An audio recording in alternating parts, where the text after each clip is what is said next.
Okay, everybody, hello. My name is Dr. Michael. I'm a physical therapist and I specialize in working with runners. And if you're new to running, this video is for you. I have my wonderful wife here, and she is not really a runner. She's run a little bit, but she has some questions related to running. And I hope to answer those here today. And then hopefully you get some benefit out of some of the questions. The questions that she is asking are time stamped in the description below. So you can look at the description of this video, see what questions are being asked, and then just jump to whatever questions you specifically have or want to hear the answers to. So without further ado, here's Alejandra. Hi everyone. Well, I do have some questions because my knees hurt when I run sometimes, and I did a 5K a few months ago, but I didn't train that much for it, and my knees hurt after the 5K. So I want to know, should I train more and the pain is gonna go away? Not every, because I've done 5K before, but they don't hurt every time, just sometimes. Should I train more? What should I do? Great question. So, question is basically, hey, my knees hurt as I'm training for a 5K or whenever I run. Should I keep going? Should I keep training? Short answer is yes. You'll just have to change the amount of volume that you're running at, and also likely the running form and the speed that you're training.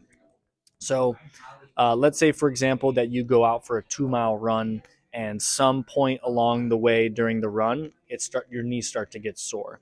Especially when you start off with running, you're going to want to find the least painful time frame, and then just kind of stay in that range for a little bit. Because a lot of times people get the soreness because their body isn't quite adapted to how far they're running or how fast they're running. So let's say you're running for 2 miles and the knee soreness really starts to pick up during that second mile, then you would basically just stay within that 1 mile range for as long as you need to until you feel like, okay, this feels okay. I'm comfortable with this 1 mile mark. Then you go to a mile and a half and you stay at that range, and then that should feel fine. And then you gradually build up to 2 miles. But if your knees are sore and you run 2 miles, and every time you run 2 miles they get sore, likely you have to pull back a little bit, let your knees build up the strength to handle running, and then you progress from there.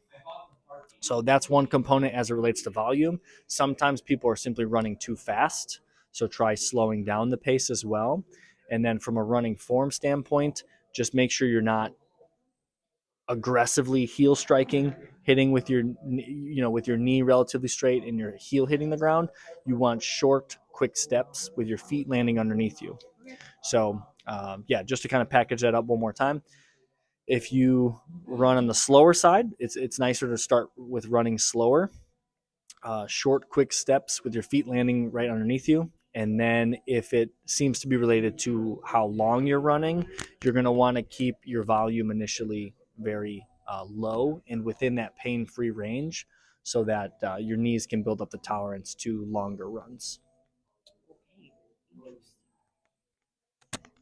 So in the beginning, you're saying I just start and see how it goes until my knees hurt, and then maybe probably stop. Good question there. So, question was basically, should I just run until my knees get sore and then figure out where that is, and then kind of pull back? Um, that's I wouldn't recommend that for everybody to to run until their knees get sore and then pull back, because you don't really want that knee soreness at all. But if that's something you're experiencing, if you say, hey, when I run my knees get sore, there's probably a point at which you can run and get away with it and you don't feel any soreness. And then once you get past that point, that's when the soreness starts to come on and then get worse over time. So you can probably find a space where you can run comfortably, and you really want to just stay within that space. You don't want to run until your knees get sore, but if you feel that your knees get sore as you run, it's important to find that time frame where you can run where they don't hurt and then stay within that. Okay. And So I'm very social, and I would like a to find a group of people that like running, and we can run together and share experiences. What can you recommend? Yeah, so running socially in a group is one of the best things that you can do as a runner. It really just gets you connected with people. There's an accountability aspect where if you show up consistently to a group, then people are waiting for you. You have friends there. Hey, are you going to be at the run this Saturday? Whatever the case may be. One of the easiest things you can do is simply Google running clubs near me. Or if you live in a city like we're in Evanston, Evanston Running Club is one of the best running clubs that I've ever encountered, that I've ever been a part of. And there are running clubs all across the world. So simply looking up a running club is going to be the first step in finding a group if you don't already have one. You can always ask friends or family if they'd be willing to sign up for any particular race and train with you. Um, and yeah, sometimes it gets a little bit tricky to find a running buddy because there are different people running at different speeds. There's people running different distances. There's people running at different times of the day. There's people that run in different locations. So finding a running partner is actually a little bit tricky, but it's all about trying to find someone and seeing what sticks. Okay, I think I'm gonna look it up, and we'll see. So you say Evanston Running Club? It's a good. Yeah, well, we live here, so I might join. Cool. And then since you're new to running, and if you want to run a 5K, honestly, what you could do is you can sign up for the Evanston Running Club's 0 to 5K program, which is starting here shortly in March of 2025. And the way that the 0 to 5K program is structured is it begins March 16th with the goal race being the Ricky Birdsong Race Against Hate on Father's Day, June 15th.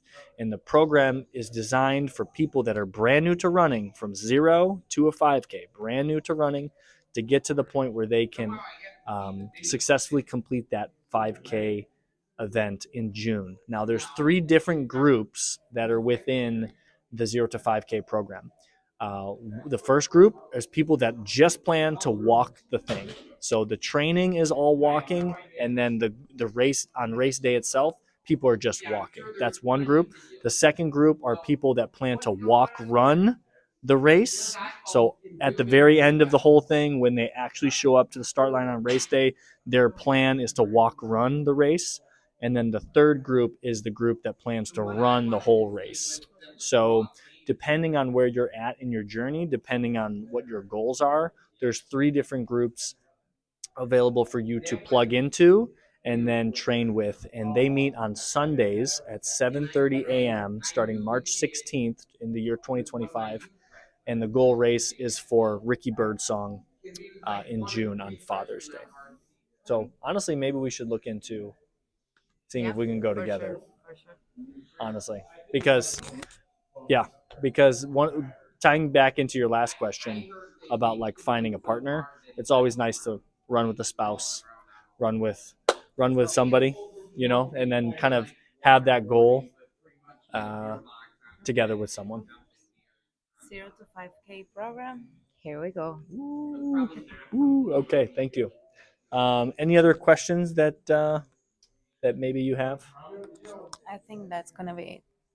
Yep. Yep. Cool. All right. Thank you so much, everyone, for tuning in. Hopefully, we answer some of your questions.